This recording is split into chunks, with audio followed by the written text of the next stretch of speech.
So I want you to just picture this for a second. We are standing in the year 586 BC. Right. And the air is it's thick with the smell of burning cedar and limestone dust. The city of Jerusalem, which, stood for centuries as this impenetrable fortress on a hill, is just a smoking ruin. Yeah, completely decimated. Exactly. Yep. The magnificent temple built by Solomon, the structure that was literally considered the absolute center of the universe for the people who worship there, like the actual footstool of the divine, it's been completely dismantled. Stripped down to nothing. The gold has been stripped, the pillars are smashed, and if you look closely through the smoke, there is this old man weeping in the rubble.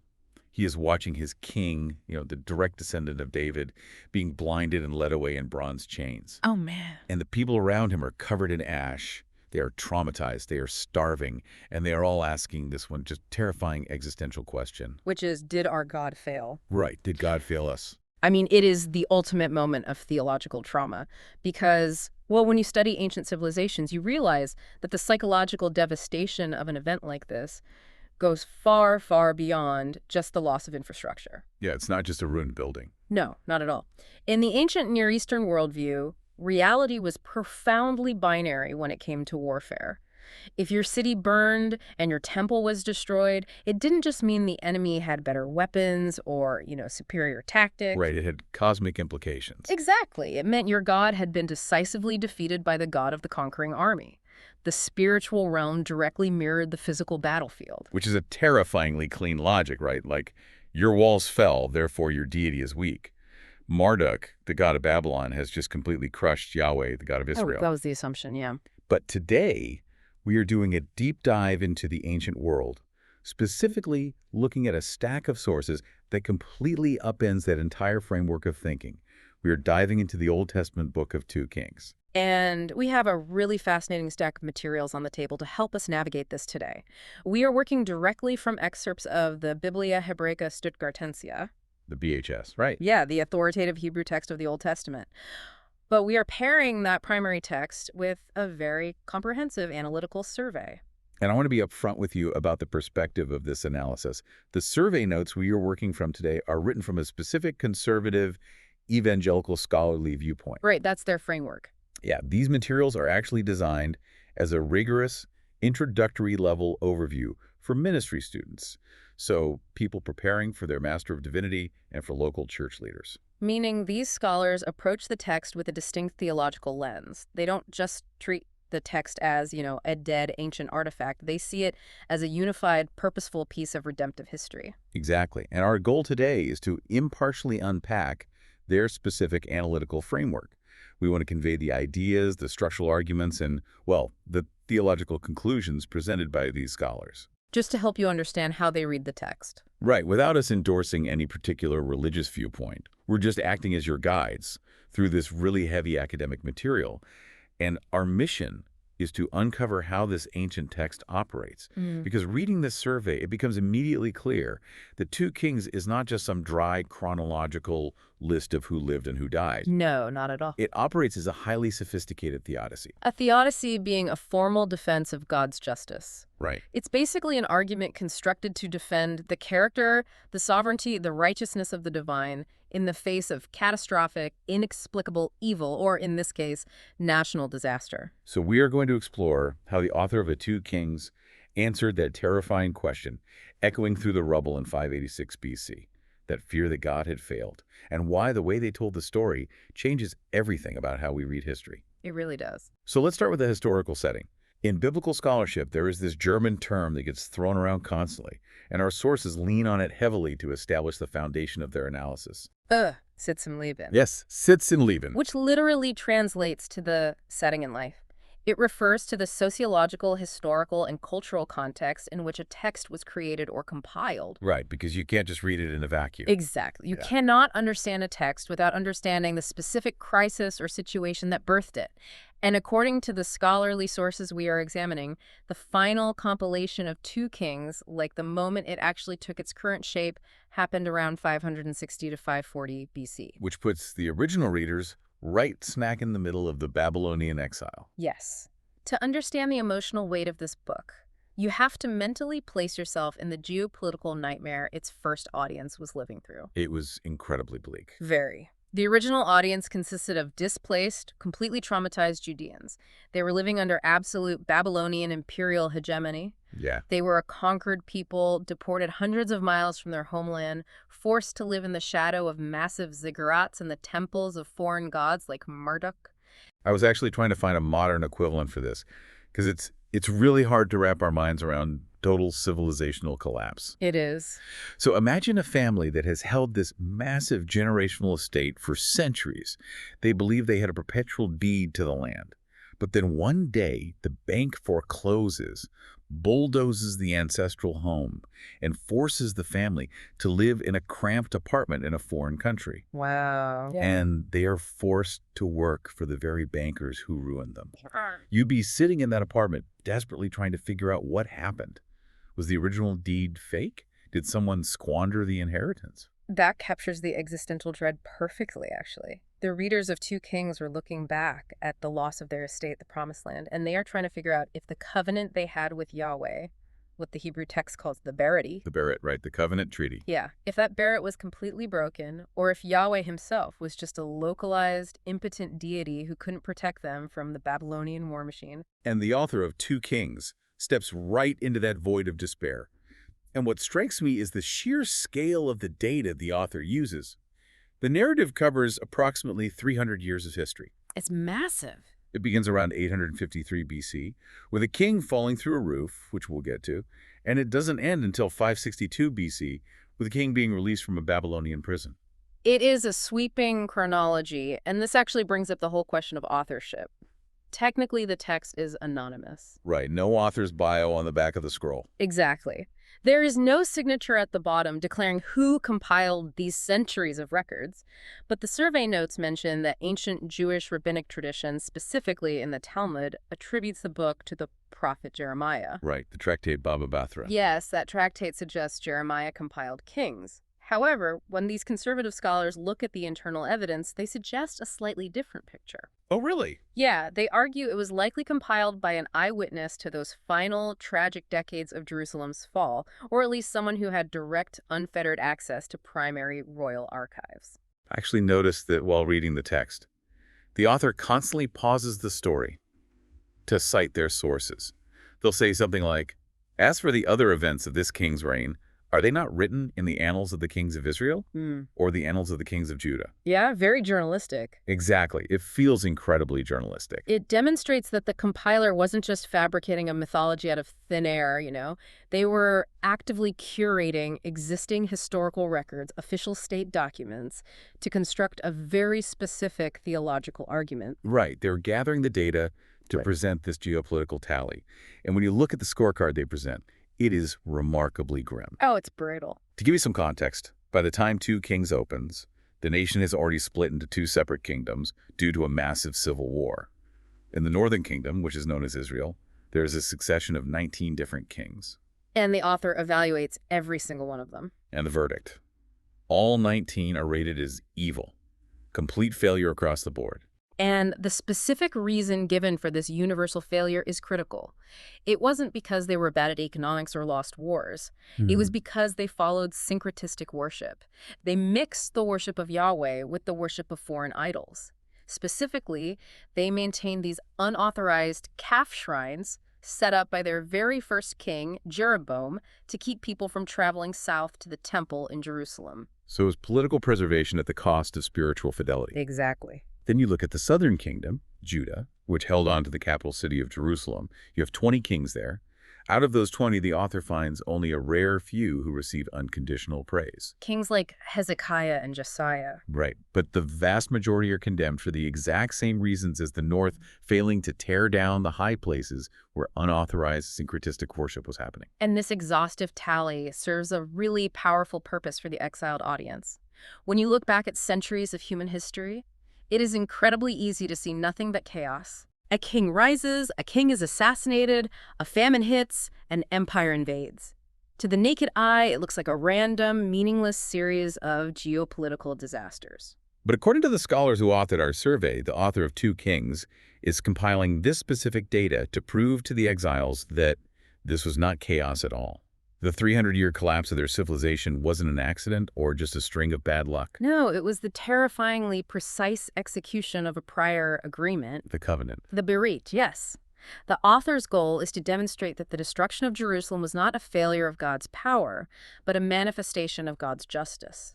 To prove that, they couldn't just list historical facts chronologically. They had to construct a specialized literary narrative to connect the dots. And this leads us perfectly to the rhetorical strategy of the book.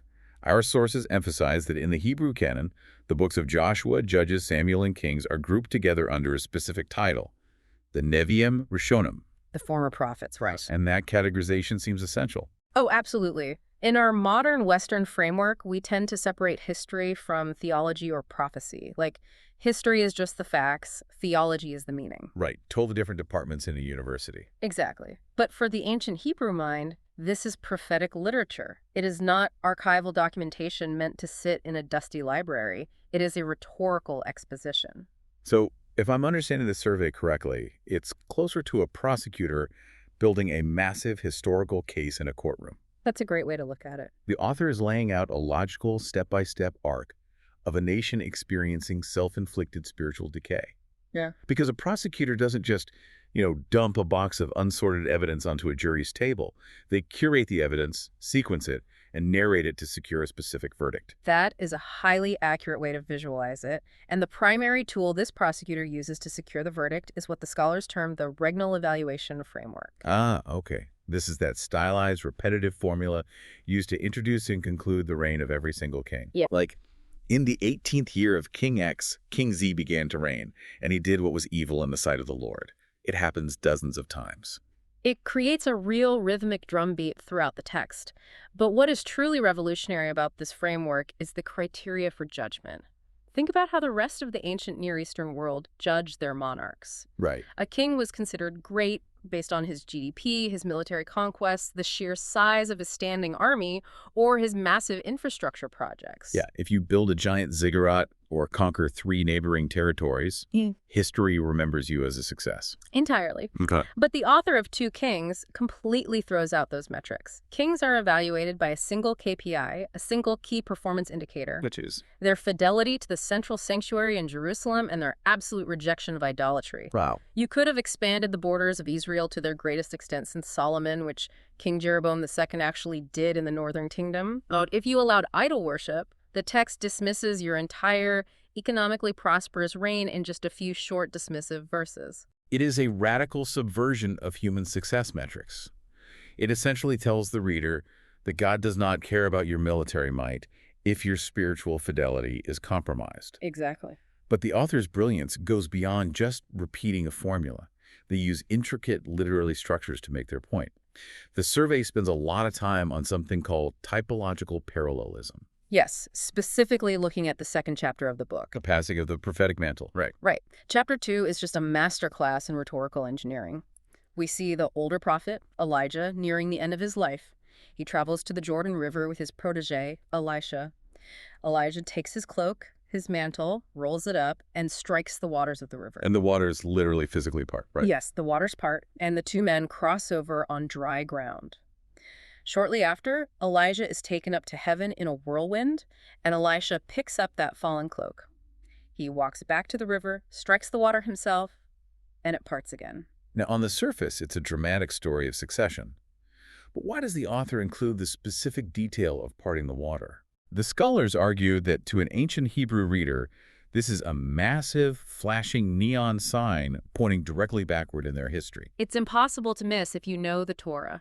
Elijah parting the water mirrors Moses parting the Red Sea during the Exodus, and Elisha parting the Jordan River mirrors Joshua parting the exact same river when the Israelites first entered the Promised Land centuries earlier. Perfect parallels. So what is the mechanism behind this parallel? What is the author trying to achieve here? The rhetorical purpose is profound, and frankly, it's a bit ominous for the original audience. By mirroring the Exodus, the author is telling the reader that the exact same divine authority, the exact same miraculous power that delivered their ancestors from slavery in Egypt is still active in the world. Okay. However, the target of that power has shifted. Because in the Exodus, that power was used to prosecute the Egyptians, the oppressors. Exactly. But now, That big-line authority is operating through Elijah and Elisha to prosecute the covenant against Israel itself. The nation has become so corrupt, so idolatrous, that the prophets are acting as the new deliverers, trying to save a remnant from the spiritual slavery of their own making. It is a terrifying realization that the power that once saved you is now actively holding you accountable for your apostasy. It flips the script entirely. Yeah, it really does. And speaking of literary structure, the survey outlines a fascinating structural device used in 2 Kings chapter 4, the story of the Shunammite woman. They refer to it as a narrative chiasm. Yes, a chiasm. This is a literary device that was incredibly common in the ancient Near East, especially in oral cultures, because, they didn't have bold text, italics, or bullet points to emphasize something. Right, no highlighter pens back then. Exactly. So they used structural symmetry. You can think of it like walking down into a really deep canyon and then climbing back up the other side. Okay, I like that visual. The steps you take descending mirror the steps you take ascending, but the entire journey exists to highlight what you discover at the very bottom, at the absolute center of the structure. Okay, let's trace this specific canyon in chapter 4, because when you lay it out conceptually, it's beautiful. It really is. The narrative begins on the outer edge, let's call it the rim of the canyon. A wealthy woman in the town of Shunem shows immense, unsolicited hospitality to the prophet Elisha. She literally builds him a room on her roof so he has a place to stay when he travels. That establishes the baseline. It's a baseline of life and kindness. Right. Then we take a step downward toward the center. Elisha wants to reward her, so he offers a prophetic promise. She is barren, but he prophesies that she will embrace a son by the next year. The promise brings unexpected life. Then we take another step down, and the story turns incredibly dark. The boy grows up, but one day he is out in the field and suffers a sudden catastrophic headache. Yeah, brain aneurysm or sunstroke or something. Right, he is carried to his mother, and he dies in her lap at noon. This is the crisis. Which brings us to the very bottom of the canyon, the absolute center of the chiasm. It's a turning point. Yes. The mother does not accept this death. She lays the boy on the prophet's bed, saddles a donkey, and makes a desperate high-speed flight to Mount Carmel to find Elisha. Just drops everything. She refuses to speak to anyone until she grabs the feet of the man of God. This desperate clinging to the prophet is the pivot of the entire narrative. And now we start climbing back up the other side of the canyon, and the steps begin to mirror our descent. We move from the desperate flight to the confrontation with death. Elisha arrives at the house, goes into the room alone, and shuts the door behind him, facing the lifeless body of the boy. We take another step up, mirroring the initial promise of life. Elisha prays, stretches himself over the child, and the boy's flesh becomes warm. He sneezes 7 times. Yes, sneezes 7 times and opens his eyes. Prophetic restoration. And finally, we arrive back at the opposite rim of the canyon.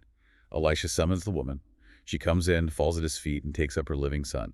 So we've moved from hospitality to barrenness to life to death to a desperate clinging to God's word and back to resurrected life. It is brilliant, symmetrical storytelling. But the scholars in our survey point out that this isn't just about aesthetics. It's not just a neat trick. Right. The structure forces the reader to focus on the center, the mother's desperate, unwavering turn toward the prophetic word of Yahweh in the midst of absolute death.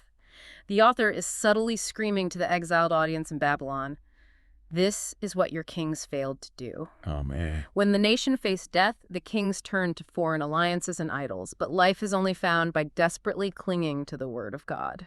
And that failure of the kings is highlighted by another massive literary weapon the author uses, irony. Yes. It honestly borders on dark comedy sometimes. The survey points to 2 Kings chapter 1, the story of King Ahaziah of Israel. Ahaziah is the son of Ahab, ruling in the northern kingdom from the capital city of Samaria. The text tells us he literally falls through the lattice of his upper chamber and injures himself severely. Just a freak accident. Yeah. He is bedridden, unsure if he will survive the fall. So, you are the king of Israel. You are supposedly the steward of Yahweh's covenant. You have suffered a massive trauma. What do? Do you call for the priests? Do you pray? Nope. No. Ahaziah sends messengers to the Philistine city of Ekron to consult their god, Baal-zebub, to see if he will recover. And we must note the linguistic mockery here. Yes, please. Baal-zebul, with an L, was a known Canaanite deity, meaning Lord of the High Place. But the Hebrew text alters one letter, changing it to Beelzebub with a B, which translates to Lord of the Flies. Yeah, it's pure, unfiltered sarcasm from the author. Totally. The king of Israel ignores the living creator of the universe to go ask a helpless idol of flies if his leg is going to heal. It's absurd. The irony is sharp and deeply polemical. The prophet Elijah intercepts Ahaziah's messengers on the road and delivers this blistering rebuke. He essentially asks, "Is it because there is no God in Israel that you are traveling to Ekron to inquire of the Lord of the Flies?" It's like, serious. Right. Elijah then delivers the true prognosis. Because the king abandoned Yahweh, he will never leave his bed. He will absolutely die. The author uses this irony to relentlessly expose the impotence of the kings and the foolishness of idolatry. And then the survey draws this brilliant contrast between Ahaziah, the Israelite king who acts like a pagan, and Naaman, who is introduced a few chapters later in 2 Kings 5. Oh, Naaman is fascinating. He really is. Naaman is a pagan who acts with the faith of an Israelite. He's the commander of the Syrian army, the sworn enemies of Israel. Right. He contracts leprosy, and through the advice of a captive Israelite slave girl, he travels to Samaria to seek healing from Elisha. The geopolitical implications of that are just staggering. You have a foreign general showing up with chariots and gold, asking for a miracle. Initially, the king of Israel completely panics, thinking it's a pretext for war. He thinks he's being set up. Right. The king tears his clothes and says, "Am I God, to kill and to make alive?" But Elisha steps in. He tells Naaman to go wash in the Jordan River 7 times. Yeah. Naaman is initially furious, right, because he thinks the rivers of Damascus are way better. Of course. But he ultimately humbles himself, obeys the prophetic word, and his flesh is restored like a little child. And he ends up declaring that there is no God in all the earth except in Israel. By placing these stories in close proximity, the author forces the ancient reader to wrestle with a disturbing reality.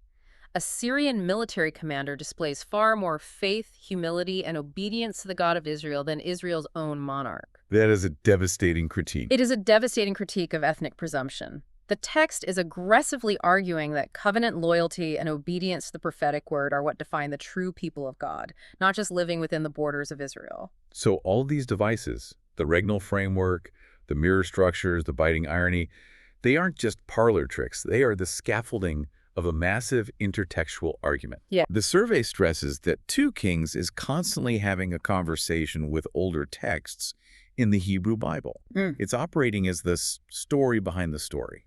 Right. To fully grasp the theological weight of 2 Kings, you have to understand its heavy dependence on the Pentateuch, specifically the foundational covenant documents established at Mount Sinai. The Barakah. Yes. The scholars in our survey refer to this overarching theme as the Deuteronomic covenant lawsuit. Now, this concept of a covenant, for a modern reader, we hear the word covenant, and we usually think of a wedding vow, right? Yeah, something deeply emotional and spiritual. But the survey points out this was a very rigid legal framework. Yeah. They compare it to an ancient Near Eastern suzerain vassal treaty. Exactly. In the ancient world, when a powerful suzerain, like an emperor, conquered a smaller city-state or offered them protection, they would forge a treaty. The suzerain offers military protection and land. In exchange, the vassal king swears absolute, exclusive loyalty to the suzerain. No side deals. Right. No side alliances, no tribute to other empires. I was trying to conceptualize this, and it feels very much like a strict corporate franchise agreement. Oh, interesting. Yeah, imagine a massive global corporation. They grant you the right to open a franchise. They give you the branding, the recipes, the supply chain, and the protection of their massive legal team. Okay, yeah. But the contract states you must only use their ingredients. If corporate discovers that you are secretly selling a competitor's burgers out the back door, they don't just get emotionally hurt. No, they sue you. Exactly. They execute the penalty clauses in the contract, they revoke the franchise, seize the property, and shut you down. That is a very functional analogy. At Mount Sinai, Yahweh acts as the suzerain. He grants Israel the land and his protection. The ingredients they must use are exclusive worship of Yahweh and obedience to his laws, laid out in the book of Deuteronomy. If they obey, the treaty promises immense blessings, agricultural prosperity, peace, and security.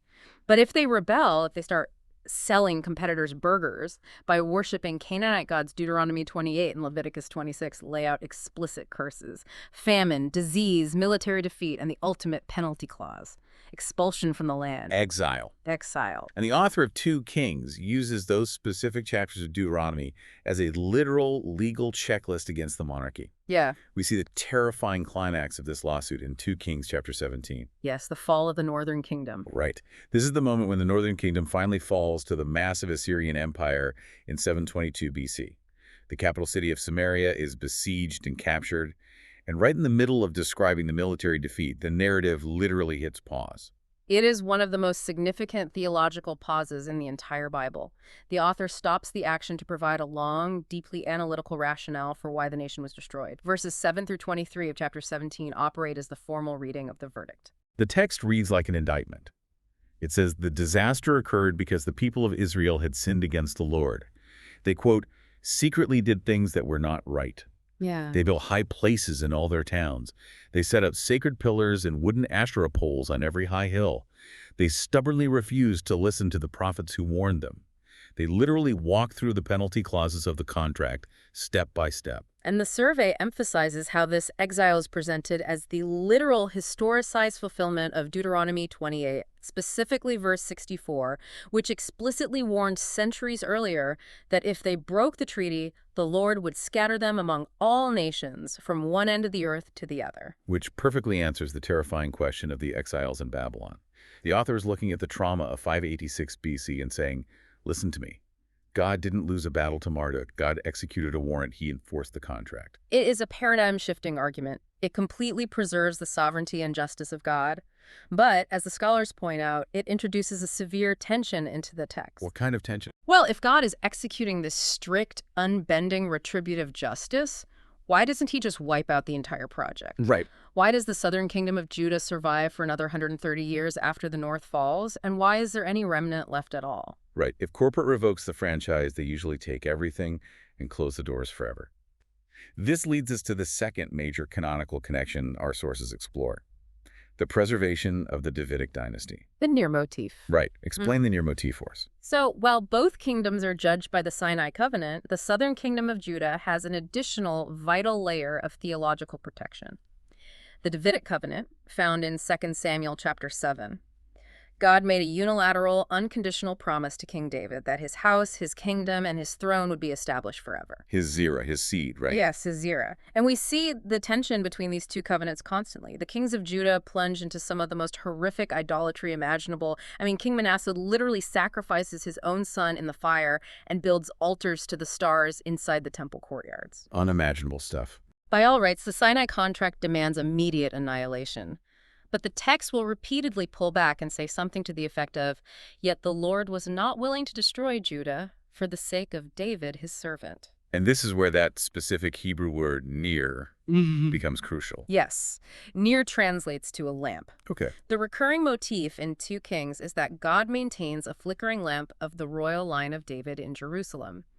No matter how dense the spiritual darkness becomes, no matter how wicked the king is, Yahweh actively refuses to let that specific lamp be permanently snuffed out because of his promise to David. It's an incredible image. It provides a unique vantage point on how divine grace operates. It isn't ignoring the sin judgment still comes, but grace operates as a preserving force directly in the midst of that judgment. The internal theological consistency is just remarkable, but the survey also points out that 2 Kings isn't just having an internal debate with Israel's past. It is engaged in a massive aggressive argument with the broader world outside its borders. They term this the cosmic polemic against ancient Near Eastern gods. Yeah. This is where the archaeology actually aligns with the theology, and it's fascinating. The sources highlight several specific geopolitical artifacts that corroborate the biblical timeline, but offer a totally different perspective. Like the Mesha stele. Right, the Mesha stele, the black obelisk of Shalmaneser III, and Sennacherib's Taylor prism. Let's look at what these artifacts actually are. These monuments are the physical embodiments of ancient imperial propaganda. The Mesha stele, for instance, is a black basalt stone erected by King Mesha of Moab. On it, he essentially brags that his god, Chemosh, gave him victory over Israel, directly claiming that Israel suffered because Chemosh was angry. just claiming total divine victory. Exactly. Then you have the Black Obelisk, which is an Assyrian monument. It literally depicts a king of Israel, Jehu, bowing down on his hands and knees, kissing the dirt at the feet of the Assyrian king Shalmaneser III, paying tribute. Wow. And the Taylor prism is a hexagonal clay cylinder where the Assyrian king Sennacherib boasts about his siege of Jerusalem. He writes that he trapped King Hezekiah like a bird in a cage. These artifacts perfectly encapsulate the dominant worldview of the ancient Near East. Military might equals divine supremacy. Right. The gods of the empires are the real power brokers. And the kings of Israel and Judah were constantly tempted to adopt this worldview. When Assyria showed up with siege rams, the Judean kings didn't want to rely on an invisible covenant. They wanted to buy protection. Yeah, pragmatism over faith. Exactly. They treated Yahweh as a localized deity, perhaps mixing his worship with Assyrian astral deities to try and secure a political alliance. But 2 Kings launches an aggressive assault on that worldview. It asserts Yahweh's exclusive cosmic sovereignty. Think about Sennacherib trapping Hezekiah like a bird in a cage. Right. From the Assyrian perspective, their gods cornered Yahweh. But how does 2 Kings describe that event in chapter 19? The author claims that Yahweh sent a single angel into the Assyrian camp overnight, wiping out 185,000 soldiers, forcing Sennacherib to pack up and go home in disgrace. And he was eventually assassinated by his own sons in the temple of his god. Yes, exactly. The author's declaring that the Assyrian war machine was nothing more than a tool.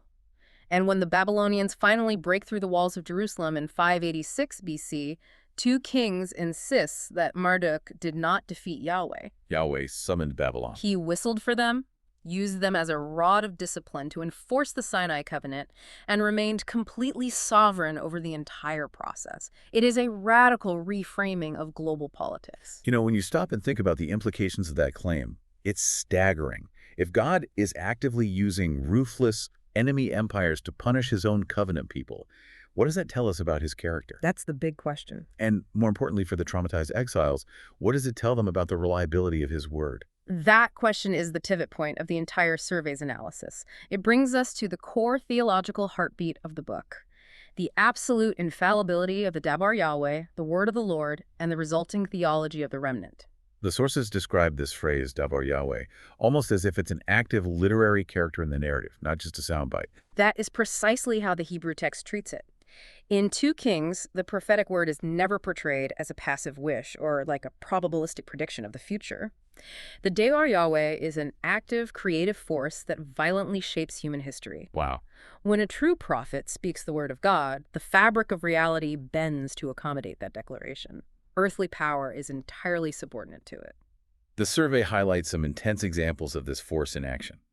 During a siege of Samaria in chapter 7, the city is experiencing a starvation-level famine. It's horrific. A donkey's head is selling for an exorbitant amount of silver. Just utter desperation. And the king blames Elisha. But Elisha casually prophesies that by this time tomorrow, a massive amount of fine flour and barley will be sold for practically nothing at the city gate. Right. An official mocks him, saying even if God made windows in heaven, that couldn't happen. But the word has been spoken. Overnight, God causes the besieging Aramean army to hear the sound of a massive phantom army. They panic, abandon their camp, leave all their supplies, and flee. The next day, the starving Israelites loot the camp, and the economy flips in 24 hours, exactly as Elisha declared. The mocking official is actually trampled in the stampede, seeing the food but never eating it, again, exactly as Elisha prophesied. It's astonishing. The word dictates the economy, but it also dictates international politics. In chapter 8, Elisha travels to Damascus, the capital of Aram, Israel's enemy. Yeah. He meets a man named Hazael and explicitly declares that Hazael will become king of Aram and will inflict terrible violence on Israel. Hazael goes home, murders his king the next day, and takes the throne. The word of the Lord outranks and instills earthly rulers across borders. And nowhere is this precision more terrifying than in the story of Jehu in chapters 9 and 10.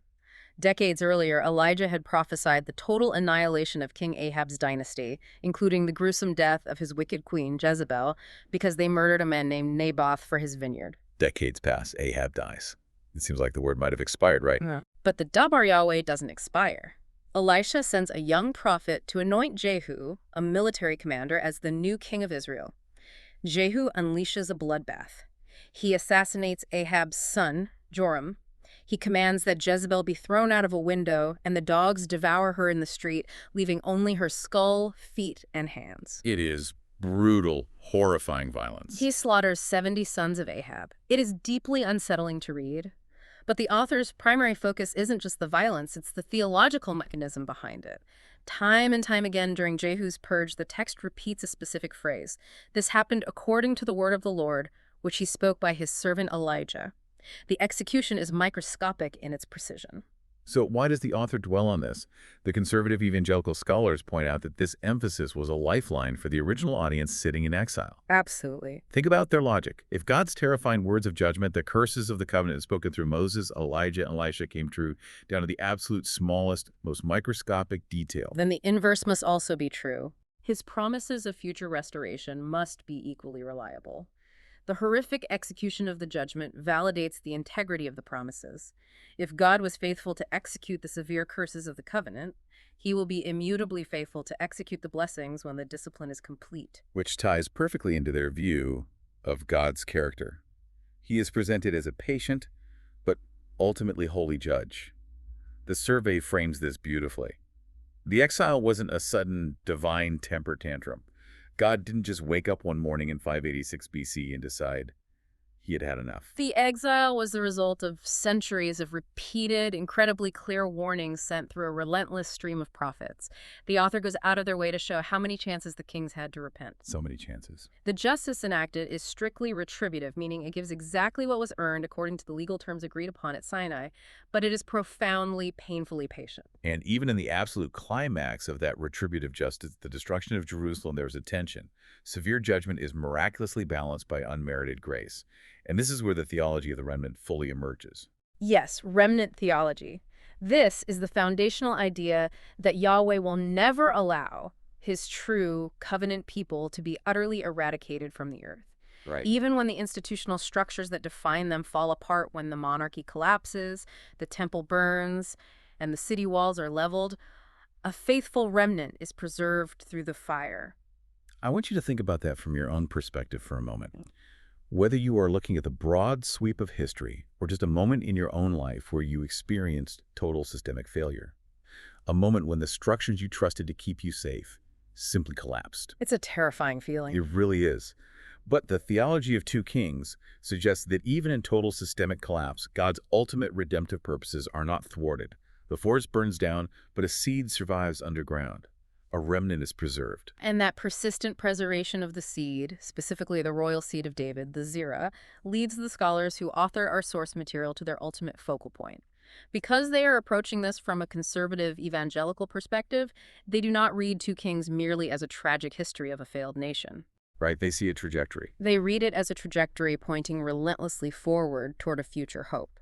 This moves us into the Christological focus of the survey. Yeah. These scholars are actively looking for the connective tissue, the central nervous system of the book, that points directly to the New Testament and the person of Jesus Christ. To do this, they rely heavily on typology. Typology, right? In biblical theology, a type is a historical person, event, or institution that is real and historical, but is designed by God to foreshadow a much greater reality to come in the future. The survey explicitly connects the Old Testament narratives of Elisha to the New Testament narratives of Jesus. When you lay the stories of Elisha next to the Gospels, the parallels are, frankly, startling. We already talked about Elisha multiplying 20 loaves of barley bread to feed 100 men. Which points directly to the feeding of the 5,000. Exactly. Mm-hmm. He heals Naaman of his leprosy by having him wash in the Jordan. He raises the Shunammite son from the dead. In chapter 6, he even restores sight to an army that had been struck blind. The scholars argue that these parallels are entirely intentional. They view them as explicit prefigurations of Christ's ministry. When Jesus later multiplies the loaves and fishes for thousands, when he cleanses the lepers, when he opens the eyes of the blind and raises Lazarus from the dead, he is acting as the greater, ultimate Elisha. Wow. He is demonstrating that he is the supreme fulfillment of the prophetic office, bringing the restorative power of God's word directly to humanity. But the survey points out that there is also a dark side to this Christological focus. It's not just found in the miracles of the prophets, it's found in the total, abject failure of human kingship. That's a huge point. We spent a lot of time talking about how evil the kings were. But what about the good ones? The text points out a profoundly depressing reality. Even the absolute best human kings ultimately fail to save the nation permanently. King Josiah is the prime example of this. In chapters 22 and 23, Josiah is presented as arguably the most righteous king in the history of the divided monarchy. His workers accidentally discover the lost book of the law hidden in the temple. When Josiah reads it, he tears his clothes in grief over the nation's sin. He institutes massive, sweeping national reforms. He violently tears down the high places, crushes the idols to dust, and restores the celebration of the Passover. You read Josiah's story and you feel this surge of hope. You think, this is it. He's the one. He is going to reverse the curses of Deuteronomy and save the nation. But he doesn't. Despite his radical personal righteousness, the text explicitly says that the Lord did not turn away from the heat of his great anger against Judah because of the sins of Manasseh. And then, shockingly, Josiah is killed. Tragically killed. He inexplicably rides out to intercept the Egyptian pharaoh Necho at the Battle of Megiddo and is killed in combat. It is a devastating gut punch to the narrative. And almost immediately, his sons take the throne and dismantle every single reform he instituted. They go right back to idolatry. So sad. The scholars view this failure not as an accident, but as an intentional demonstration within the canonical design. The text is brutally exposing the inherent weakness of the human condition. It proves that even the most zealous, law-abiding, politically powerful human king cannot change the fundamental idolatrous heart of a nation. Legislation cannot cure spiritual death. Exactly. So the failure of the monarchy creates a massive theological vacuum. It points forward to the absolute necessity of a king who is greater than Solomon, greater than Josiah, a messianic king who can not just reform the nation outwardly with laws, but transform the heart inwardly. Which brings us to the very final scene of the Book of 2 Kings, chapter 25. The year is roughly 561 BC. The Babylonians have completely destroyed Jerusalem. The people are scattered in exile. But the author gives us one tiny, strange historical footnote to conclude the entire 300-year saga. Yeah, it's such a curious ending. The Davidic king, a man named Jehoiachin, who surrendered to the Babylonians decades earlier and has been languishing in a Babylonian dungeon for 37 years, is suddenly shown mercy. The new Babylonian king, Evil Merodach, releases him from prison. He brings Jehoiachin out of the dungeon, gives him a seat of honor above the other captive kings in Babylon, gives him new garments to replace his prison clothes, and allows him to eat a regular allowance of food at the Babylonian king's table for the rest of his life. When I first read that, I have to admit I was deeply confused by the author's narrative choice. You've just spent 300 years chronicling the tragic fall of a chosen nation. You are writing to exiles who want to go home. Why end this massive epic story on such a weak, ambiguous note? It feels like a letdown. Right. I mean, Jehoiachin is still in Babylon. He's still a captive. His kingdom is gone. Why not end with a massive, triumphant prophecy of an angelic army returning them to Zion? Because the author is grounded in historical reality, but viewing it through the lens of covenant promise. The scholars refer to this ending as a muted note of hope. It is intentionally understated, yet theologically seismic. Jehoiachin is not leading an army back to Jerusalem. He is an old, defeated man eating rations at an enemy's table. But the lamp of David, it's still burning. Yes. The royal seed of David is still alive. Against all odds, the Davidic covenant has not failed, even though the throne itself has been burned to ash. God has miraculously preserved the line of David in the very heart of the empire that tried to annihilate it. It's beautiful. This muted hope acts as a bridge. It sets the trajectory for the rest of biblical history, moving the narrative relentlessly forward toward the new covenant and the ultimate son of David, who will finally establish an eternal kingdom. It is a profound way to view history. As we move to wrap up this deep dive, I want to pull together some of the practical takeaways that our sources highlight. Because this survey was designed for ministry leaders and students, it focuses heavily on how to apply these ancient texts today. How does a 2,500-year-old scroll about failed monarchs matter to a modern reader? The primary application these scholars draw out is that 2 Kings forces a confrontation with modern idolatry. It is easy to read about ancient Israelites bowing to golden calves or wooden Asherah poles and dismiss them as primitive. We don't have shrines to Baal in our neighborhoods. Right, but the psychological mechanism behind idolatry, the human heart's desperate tendency to syncretize, remains exactly the same. Syncretism is mixing our devotion to God with a reliance on something else. We may not worship stone statues, but we constantly mix our faith with a reliance on wealth, political power, career success, or cultural status to provide our ultimate security. We try to hedge our bets. Just like the ancient kings did when they paid tribute to Assyria while sacrificing at the temple. Exactly. 2 Kings holds up a mirror and reminds us that God demands exclusive allegiance. It warns us that spiritual compromise inevitably leads to institutional decay. But it also offers an incredibly deep comfort to believers who are experiencing suffering or watching the decay of their own culture. If you look around and feel like the foundational structures of your society are cracking, or if you are going through a personal season of exile where everything you built feels like it's falling apart, 2 Kings reassures you of God's overarching, meticulous providence. It teaches that God is completely sovereign over the chaos. He is the one writing the script of history, using even the most chaotic geopolitical events to accomplish his redemptive purposes. His promises remain secure even when the visible evidence of our lives suggests otherwise. It reminds us that we are part of a much larger story. This perspective is meant to encourage multi-generational faithfulness. It really emphasizes the value of reading these ancient texts not as dusty fables or moralistic myths, but as highly structured, brilliant theological arguments that wrestle with the darkest, most difficult moments of human history head-on. They didn't hide the destruction of their city. They used it to prove God's justice. Knowledge is always most valuable when it provides a framework for understanding our present reality.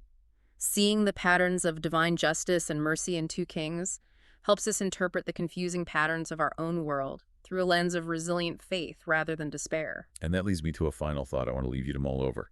We've spent a lot of time talking about Babylon in this deep dive. Think about the sheer irony of the Babylonian Empire. They were the absolute superpower of the ancient world. When they destroyed Jerusalem, they genuinely believed they had conquered the God of Israel. They thought they had won. They thought they had written the final definitive chapter of history with their siege engines. But the text of 2 Kings essentially argues that Babylon, in all its terrifying glory, was nothing more than an unknowing pawn in Yahweh's grand narrative. They were a temporary tool used for discipline, and history proves the text right. Babylon would eventually fade away into dust, just like Assyria did before them, while the promises made to the line of David survived. That makes you wonder. When we look at the massive, seemingly untouchable powers, empires, and institutions of our own modern world, the ones that seem to dictate all the rules, hold all the wealth, and project invincibility, who is actually writing the script of history? Are we seeing the permanent architects of the future, or are we just watching temporary, unwitting actors in a much larger story of redemption? Thank you so much for joining us on this deep dive. Keep asking questions, and we will see you next time.